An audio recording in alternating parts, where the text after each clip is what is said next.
BBC दुनिया में आज देखिए, एक साल में तीसरी बार क्यों ईरान पहुंचे पाकिस्तान के field marshal Asim Munir. America और ईरान में धमकियों का सिलसिला जारी, ईरान दौरे पर पाकिस्तान के फील्ड मार्शल। क्या है मकसद? क्या जंग रुकवाने की है कोशिश या फिर कुछ और है प्लान? दिखाएंगे कार्यक्रम में। यूक्रेन को सोवियत संघ से अलग हुए 35 साल पूरे, सहयोगी देशों के लीडर पहुंचे यूक्रेन। रूस से जंग के बीच यूक्रेन को ब्रिटेन से मिलेगा कौन सा हथियार, ये भी जानेंगे प्रोग्राम में। रूस के खिलाफ जंग के बीच हटाए गए यूक्रेन के पूर्व रक्षा मंत्री मिखाइलो फुदरोव ने की देश में चुनाव की मांग। बीबीसी ने पूछा, अभी इस मांग की क्या है वजह? जानेंगे क्या बोले फुदरोव। और यूक्रेन के हमलों के बाद रूस में पेट्रोल खरीदना हो रहा है मुश्किल। राजधानी मॉस्को समेत कई इलाकों में तेल भरवाने के लिए लग रही है लंबी कतारें। दिखाएंगे रूस से ग्राउंड रिपोर्ट। स्वागत है आपका बीबीसी दुनिया में, मैं हूं सारिका सिंह। अमेरिका और ईरान की जंग के दायरे बढ़ रहे हैं और इसकी चपेट में नई नई जगह भी आ रही हैं। अब हॉर्मूज के बाद रेड सी भी इसकी चपेट में आ गया है। सोमवार को यूकेएमटीओ यानी United kingdom maritime trade operations ने बताया कि सऊदी अरब के यनबू से 63 नॉटिकल मील दूर एक टैंकर पर किसी प्रोजेक्टाइल से हमला किया गया है। शिप के मेन डेक पर आग लग गई। हालांकि यूकेएमटीओ ने बताया कि सभी क्रू मेंबर्स सेफ हैं। पिछले महीने ही यमन के ईरान समर्थित हूती विद्रोहियों ने रेड सी में ब्लॉकेड का ऐलान किया था। यनबू सऊदी अरब का रेड सी पर मौजूद एक अहम ऑयल पोर्ट है जहां से रोजाना लाखों बैरल तेल लोड होता है। अब सऊदी अरब इसी रास्ते से तेल का निर्यात कर रहा है क्योंकि ईरान ने स्ट्रेट ऑफ हॉर्मुज बंद किया हुआ है। अमेरिका कई बार कह चुका है कि स्ट्रेट ऑफ हॉर्मुज उसके कंट्रोल में है, वहीं ईरान स्ट्रेट ऑफ हॉर्मुज से अपनी इजाजत के बिना शिप्स गुजरने नहीं दे रहा। इन्हीं वजहों से अमेरिका और ईरान के बीच हुई डील आगे नहीं बढ़ पा रही है। 60 दिनों के लिए हुई डील की डेडलाइन 17 अगस्त को खत्म हो चुकी है। हालांकि डील के दौरान भी दोनों ने एक दूसरे पर हमले जारी रखे। अब तो अमेरिका के राष्ट्रपति डोनाल्ड ट्रंप ईरान के खिलाफ आर्थिक जंग का ऐलान भी कर चुके हैं। इन सब के बीच वीकेंड में ईरान की करेंसी डॉलर के मुकाबले अब तक के सबसे निचले स्तर पर पहुंच गई है। रिपोर्ट्स आ रही हैं कि लगभग 6 महीने से जारी जंग के बीच अमेरिका ईरान के खिलाफ नए प्रतिबंधों का ऐलान कर सकता है। अमेरिकी वित्त मंत्री स्कॉट बेसेंट ने चेतावनी दी है कि इकोनॉमिक डी डे किसी दुश्मन के खिलाफ अब तक की सबसे बड़ी आर्थिक कार्रवाई होगी। और अमेरिका ने चेतावनी दी है कि जो भी देश ईरान के साथ बिजनेस करेंगे उसके खिलाफ वो कार्रवाई करेगा। इसके जवाब में ईरान के नए सिक्योरिटी एडवाइजर मोहसिन रिजाई ने कहा है कि हम जवाब देंगे। उन्होंने कहा कि जो भी देश अमेरिका की मदद करेगा उसे भी नतीजे भुगतने होंगे। अगर इशून बख्वाद हाला ये काराई अंजाम बदे, अगर ट्रंप कोई खास कदम उठाते हैं तो हम भी बहुत बड़े स्तर पर जवाबी कार्रवाई करेंगे। सबसे पहले हम अपने पड़ोसी देशों और दुनिया के दूसरे देशों से कहेंगे कि वो हमारे खिलाफ अमेरिका की आर्थिक जंग में शामिल नहीं हो। जो भी देश हम पर आर्थिक प्रतिबंध लगाने में हिस्सा लेंगे उसे दुश्मन माना जाएगा। हाँ जरूर, हम उस देश से बातचीत करेंगे और मीटिंग करेंगे, अमेरिका से दूरी बनाने के लिए कहेंगे। अगर वो नहीं माना तो हम कार्रवाई करेंगे, उसके हितों को निशाना बनाएंगे। वैसे अमेरिका और ईरान ने एक दूसरे के ठिकानों पर हाल के हफ्तों में कोई हमला नहीं किया, लेकिन जंग खत्म करने को लेकर दोनों देशों के बीच ऐसी कोई बातचीत भी नहीं हुई जिससे उम्मीद जगे। लेकिन पाकिस्तान एक ऐसा देश है जो अमेरिका और ईरान के बीच डील कराने की लगातार कोशिश कर रहा है। इससे पहले अमेरिका और ईरान के बीच हुई डील की मध्यस्थता पाकिस्तान ने ही की थी। पाकिस्तान के field marshal general Asim Munir के ईरान दौरे को लेकर कई तरह की बातें की जा रही है। पाकिस्तानी सेना ने कहा है कि मुनीर का ईरान दौरा क्षेत्र में शांति और स्थिरता बढ़ाने की पाकिस्तान की कोशिश का हिस्सा है। न्यूज एजेंसी रॉयटर्स ने 3 पाकिस्तानी सोर्सेज के हवाले से बताया है कि अमेरिकी राष्ट्रपति डोनाल्ड ट्रंप ने पिछले हफ्ते जनरल आसिम मुनीर से बात की थी और एक सोर्स का दावा था कि ट्रंप ने पाकिस्तान से कहा था कि वो ईरान को बातचीत की मेज पर लाने की कोशिश करे। आसिम मुनीर और ट्रंप में क्या बात हुई, हमने ये सवाल पूछा इस्लामाबाद में मौजूद बीबीसी संवाददाता से।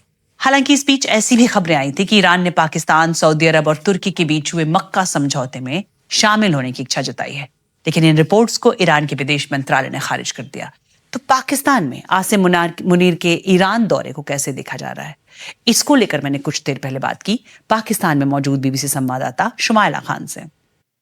अभी जो विजिट है उसमें जो आसिम मुनीर हैं उनके जो इख्तियारात हैं या उनकी जो लिमिटेशंस हैं वो भी काफ़ी हद तक वाज़ेह हैं। पाकिस्तान टॉक्स के लिए तो माहौल बना रहा है और बना सकता है, लेकिन ना वो ईरान को मजबूर कर सकता है, ना वो अमेरिका को। एनालिस्ट के नज़दीक अभी भी कतर जो है वो वाशिंगटन और तेहरान के दरमियान प्राइमरी पॉलिटिकल चैनल के तौर पर जो है वो काम कर रहा है, जबकि पाकिस्तान का किरदार जो है वो ज़्यादातर मिलिट्री टू मिलिट्री कॉन्टैक्ट्स और ख़ुसूसन ईरान की सिक्योरिटी इस्टेब्लिशमेंट तक महदूद है। तो शायद यही वजह है कि इस विजिट में भी आसिम मुनीर की मुलाकात ईरान की रिसेंटली अपॉइंटेड मिलिट्री लीडरशिप है, उनसे उनकी मुलाकातें जो हैं वो एक्सपेक्टेड हैं। तो एक्सपर्ट्स के अंदाजे हैं कि उनकी जो असल अहमियत है किसी बड़े मुआहदे के उसूल में नहीं है, बल्कि एक ऐसे वक्त में जब कम्युनिकेशन के चैनल्स खुले रखने की ज़रूरत है, तो वो और जो मिसट्रस्ट है वो बढ़ रहा है, तो उसको वो पाटने की कोशिश कर रहे हैं। शुमाइला, खबर ये भी है कि शायद राष्ट्रपति ट्रंप ने खुद फोन किया है आसिम मुनीर को, ऐसा मीडिया में खबरें हैं। क्या जानकारी है उसे लेकर, और अगर बात हुई है तो क्या बात हुई है? अभी तक बहुत ज़्यादा उसके ऊपर कोई इन्फॉर्मेशन है नहीं कि उनके दरमियान क्या बात हुई है। सिर्फ ये है कि उनके ट्रंप से जो है वो बातचीत जाने से पहले, इस विजिट से जाने से पहले हुई है।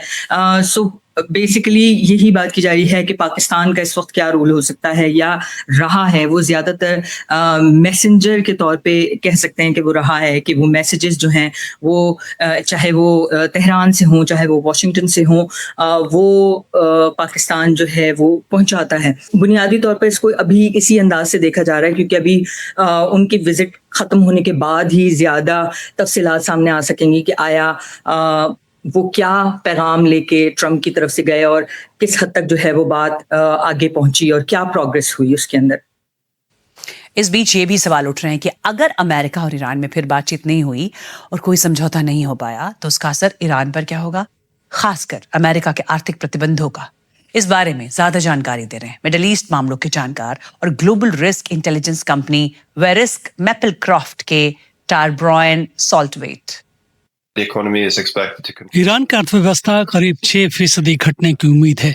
लाखों लोग गरीबी रेखा के नीचे चले गए। शायद इस जंग की सबसे बड़ी समस्या इंपोर्ट का कॉस्ट बढ़ना है। इससे महंगाई बढ़ रही है। इस कारण चिंता इस बात की है कि इन सब पर और आर्थिक दबाव पड़ता है तो स्थिति बेहद अस्थिर हो सकती है। ईरान ने हाल के सालों में आत्मनिर्भर बनने के लिए सो कॉल्ड रेजिस्टेंस इकोनॉमी यानी दूसरों पर कम निर्भर रहने की कोशिश की है, लेकिन अगर इन प्रतिबंधों का असर होता है, और ऐसा लग भी रहा है, तो ये ईरान के लिए एक बड़ी चुनौती होगी। और इसका एक नतीजा ये हो सकता है कि ईरान शिपिंग के खिलाफ बड़े पैमाने पर जवाबी कार्रवाई करे, या फिर क्षेत्र में एनर्जी इंफ्रास्ट्रक्चर पर फिर से बड़े हमले देखने को मिले। और ब्रितानी पीएम एंडी बर्नम यूक्रेन की राजधानी कीव पहुंचे हैं। ये बतौर ब्रितानी पीएम उनका पहला विदेशी दौरा है। यूक्रेन के सोवियत संघ से आजाद होने के 35 साल पूरे होने के मौके पर वो वहां पहुंचे हैं, और एंडी यूक्रेन के साथ उस समझौते का ऐलान करेंगे जिसके तहत British storm shadow cruise missile के ब्रिटानी मॉडल्स यूक्रेन प्रोड्यूस करेगा। देखिए बीबीसी संवाददाता जो इनवुड की रिपोर्ट। दक्षिणी यूक्रेन में एक रूसी ड्रोन हमला। इस बार टारगेट थी एक पैसेंजर ट्रेन। ट्रेन में 600 लोग थे, लेकिन खुशकिस्मती से किसी की भी जान नहीं गई। यूक्रेन पर लगातार हो रहे रूसी हमलों की कड़ी में ये एक और हमला था। कई हमलों में तो इससे भी ज्यादा तबाही होती है। इस हमले के वक्त यूक्रेन की राजधानी कीव में यूक्रेन के राष्ट्रपति वोलोदिमीर ज़ेलेंस्की अपने देश के नेशनल फ्लैग डे के मौके पर यूरोपीय नेताओं का स्वागत कर रहे थे। Український прапор – це прапор сили, стійкості, свободи. यूक्रेन का झंडा ताकत, सहनशीलता, आजादी और जिंदगी की जीत का झंडा है।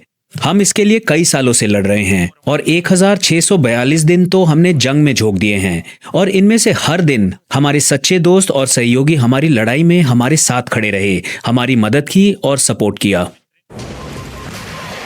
लेकिन नैतिक समर्थन से ज्यादा अभी इस देश को सबसे ज्यादा जरूरत है बैलिस्टिक मिसाइल इंटरसेप्टर्स की, यानी कि अमेरिका में बनने वाली पेट्रियट मिसाइलों की। पिछले महीने नेटो समिट में अमेरिकी राष्ट्रपति डोनाल्ड ट्रंप ने सुझाया कि यूक्रेन को जल्द वो काबिलियत मिल जाएगी जिससे वो इन्हें खुद बना सकता है, लेकिन कुछ ही हफ्तों बाद वो ये कहने लगे कि टेक्नोलॉजी देना काफी मुश्किल होगा।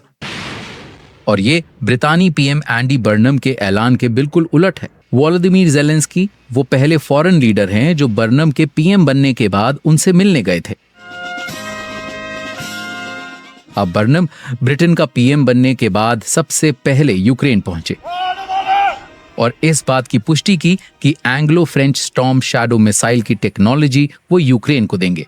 फ्रांस ने भी बिल्कुल ऐसा ही वादा किया है। स्टॉर्म शैडो जैसे हथियार यूक्रेन की मौजूदा रणनीति का हिस्सा हैं, जिससे वो रूसी इंडस्ट्री को निशाना बनाएगा, जैसे कि सेंट पीटर्सबर्ग के बाहर मौजूद एक वेयरहाउस। कभी वो मिलिट्री प्रोडक्शन को निशाना बना रहे हैं तो कभी रूस की अर्थव्यवस्था में योगदान करती कंपनियों को।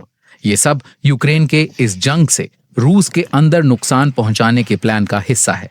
बीबीसी संवाददाता जो इनवुड की रिपोर्ट। और रूस यूक्रेन के बीच लगभग 5 साल से युद्ध जारी है। युद्ध अभी खत्म नहीं हुआ है, लेकिन यूक्रेन में राष्ट्रपति वोलोदिमीर ज़ेलेंस्की पर दबाव बढ़ने लगा है। यूक्रेन के राष्ट्रपति वोलोदिमीर ज़ेलेंस्की ने कहा है कि रूस के साथ जंग जारी रहते हुए चुनाव कराना बेहद खतरनाक होगा, लेकिन उनके पूर्व रक्षा मंत्री मिखाइलो फोदरोव अब भी देश में चुनाव कराने की मांग पर कायम है। फोदरोव को पिछले महीने ज़ेलेंस्की से मतभेद के बाद पद से हटा दिया गया था। बीबीसी संवाददाता डैन जॉनसन ने उनसे बात की। यूक्रेन के पूर्व रक्षा मंत्री। Hello, Mr. Fedorov. Hello mister Fedorov. Good to see you. Good to see you. Thank you for making time for it. आपसे मिलकर अच्छा लगा। आपका ये हफ्ता कैसा बीता? थोड़ा मुश्किल था।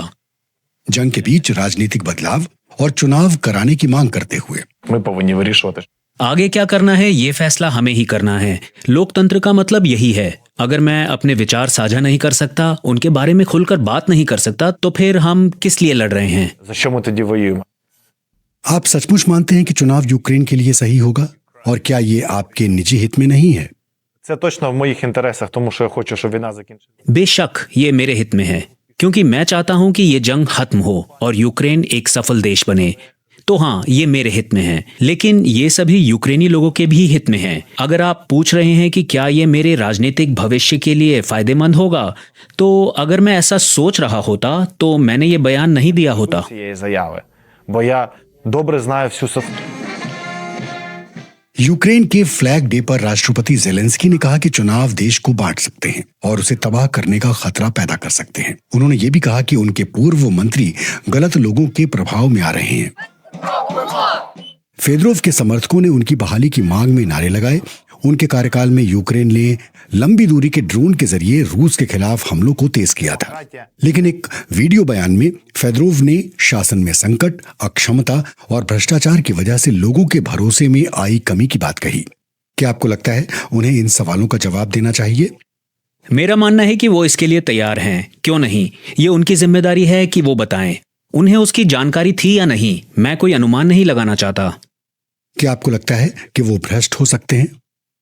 देखिए, जितने समय मैंने उनके साथ काम किया, उन्होंने मुझे एक बार भी ऐसा कोई काम करने को नहीं कहा जो कानून के खिलाफ हो। अब वो अमेरिका जाने वाले हैं, जहां एलन मस्क और टेक्नोलॉजी की दुनिया के दूसरे महत्वपूर्ण लोगों से यूक्रेन के लिए और समर्थन हासिल करने की कोशिश करेंगे। अब वो किसी आधिकारिक पद पर नहीं है, लेकिन यूक्रेन की जंग और देश के भविष्य पर अपना असर डालने की उनकी कोशिश जारी है। बीबीसी संवाददाता डैन जॉनसन की रिपोर्ट। और रूस की तेल और गैस सप्लाई पर जो लगातार यूक्रेनी ड्रोन हमले हो रहे हैं, उसका असर दिख रहा है। जहां तेल की कमी की वजह से पेट्रोल पंप पर लंबी लंबी कतारें लगने लगी हैं। ये राजधानी मॉस्को में हालात हैं, जहां ड्राइवर्स अपनी गाड़ी में तेल भरवाने के लिए घंटों इंतजार कर रहे हैं। दोनों पक्ष यानी रूस और यूक्रेन एक खास रणनीति के तहत एनर्जी इंफ्रास्ट्रक्चर पर हमला कर रहे हैं। रूस यूक्रेन के पावर प्लांट पर हमले कर रहा है, तो यूक्रेन बार बार रूस की ऑयल रिफाइनरीज और डिपोज को निशाना बना रहा है। आज भी एक जगह पर हमला किया गया। मॉस्को में मौजूद बीबीसी के रशिया एडिटर स्टीव रोजनबर्ग बता रहे हैं कि यूक्रेन का मकसद है आम रूसी लोगों को इस लड़ाई की असल कीमत का एहसास हो। इस वक्त मॉस्को में पेट्रोल भरवाने के लिए आपको 2 चीजों की जरूरत है, बहुत सारा वक्त और बहुत ज्यादा सब्र। पेट्रोल के लिए लगी कतारें खत्म होती नहीं दिख रही। रूस के कई हिस्सों से फ्यूल की कमी की खबरें सामने आ रही हैं। ये रूस के तेल से जुड़े इंफ्रास्ट्रक्चर पर यूक्रेनी ड्रोन अटैक्स का नतीजा है।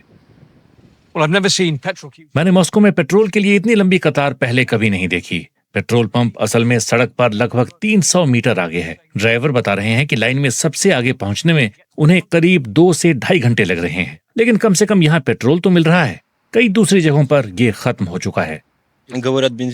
तो स्लाव ने मुझे बताया कि यहाँ पेट्रोल मिलेगा, बस उन्हें ये नहीं पता कि कब, शायद आज या कल। फ्यूल की कमी को दूर करने के लिए रूस पेट्रोल को इंपोर्ट कर रहा है। एक एनर्जी सुपर पावर के लिए ये एक नॉर्मल बात नहीं है। ऑयल रिफाइनरीज पर हमले बीते कई महीनों से जारी हैं। यूक्रेन रूस के हमलों का जवाब ऐसे दे रहा है और अब ये जंग रूस के अंदर तक आ गई है। ये सामान्य और शांतिपूर्ण जिंदगी नहीं है। अभी हर किसी के मन में बेचैनी की ये फीलिंग बनी हुई है। आपको लगेगा कि कुछ तो गलत है। इसका मतलब है कि बेचैनी बढ़ती जा रही है। इनके पास पेट्रोल की कमी है, लेकिन देशभक्ति की नहीं। यहां तो बिल्कुल नहीं। पेट्रोल स्टेशन के पास ही हमें रूस के लोगों को झंडे के नीचे एकजुट करने की ये कोशिश दिखी। ये रूस के फ्लैग डे का जश्न है, जिसमें कॉटन कैंडी और क्लाशनिकोव दोनों हैं, और पूरे परिवार के लिए बहुत कुछ और भी है। फिलहाल रूस के पास किन चीजों की कमी है उस पर बात नहीं हो रही। हथियारों की तो उसके पास भरमार है। देशभक्ति से भरी ये पेशकश कुछ लोगों का हौसला बढ़ा रही है। पेंशनर तात्याना मुझे बताती हैं कि मुश्किलें हमें एक करती हैं। हालात जितने मुश्किल होते हैं, हम उतने ही मजबूत होते जाते हैं। एंजेलिना रात में आने वाले यूक्रेनी ड्रोन्स को लेकर परेशान हैं। वो कहती हैं कि जब आप सोने जाते हैं तो आप नहीं जानते कि सुबह उठ पाएंगे या नहीं। यहां तक कि देशभक्ति का जुनून भी इस डर को खत्म नहीं कर सकता। बीबीसी संवाददाता स्टीव रोजनबर्ग की रिपोर्ट। और फुटबॉल की दुनिया में एक ऐतिहासिक फुटबॉल की नीलामी हुई।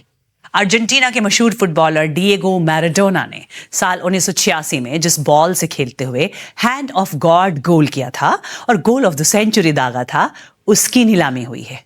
ये 30 लाख से ज्यादा अमेरिकी डॉलर में बिकी। 1986 अर्जेंटीना और इंग्लैंड आमने सामने थे। मैराडोना ने पहले हाथ से गोल किया, जिसे रेफरी देख नहीं पाए, और गोल को मान लिया गया। बाद में इसी गोल को हैंड ऑफ गॉड नाम दिया गया, और फिर बाद में उन्होंने कई खिलाड़ियों को चकमा देकर एक शानदार गोल किया, जिसे बाद में गोल ऑफ द सेंचुरी कहा गया। और बीबीसी दुनिया में आज के लिए इतना ही। कार्यक्रम से जुड़े फीडबैक के लिए आप मुझे एक्स पर लिख सकते हैं। मेरा हैंडल है @BBC सारिका। और बीबीसी वर्ल्ड सर्विस का नया ऐप डाउनलोड करना ना भूलिए। स्क्रीन पर दिख रहे QR कोड को स्कैन कीजिए, फिर ऐप डाउनलोड कीजिए, चुनिए BBC न्यूज हिंदी, पाइए भरोसेमंद news alert, live TV, podcast, explainers, सब कुछ एक जगह। अब आपसे मिलेंगे कल।